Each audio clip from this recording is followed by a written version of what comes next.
And switching gears, a fire at an apartment on the west side of Madison was sparked by a small pile of cigarettes not properly put out.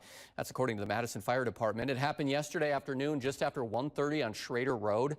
Smoke could be seen coming from one of the units. A person and a dog were taken out of the unit. Firefighters found a small pile of cigarettes still burning inside the bathroom in a trash can. The department says there was damage to the area where the fire happened.